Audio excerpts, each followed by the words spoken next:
పైన క్రిస్పీగా, లోపల జ్యూసీగా చూస్తూనే నోరూరిపోతుంది కదా! మరి బాదుషా ఎలా చేయాలో చూద్దాం రండి.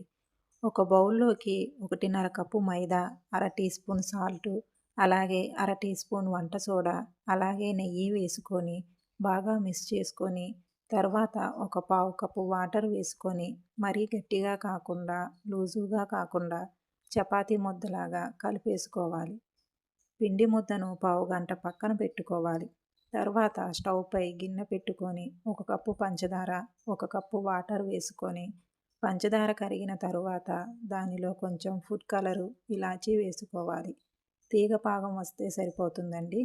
తర్వాత స్టవ్ ఆపేసుకొని, పాకం గట్టి పడకుండా అందులో నిమ్మకాయ పిండుకోవాలి. తర్వాత పిండిని గుండ్రంగా ఉండలుగా చేసుకొని, వాటిని చేతితో ఇలా ఒత్తుకోవాలి. తర్వాత వాటిని లో ఫ్లేమ్‌లో ఉన్న ఆయిల్‌లో డీప్ ఫ్రై చేసుకోవాలి.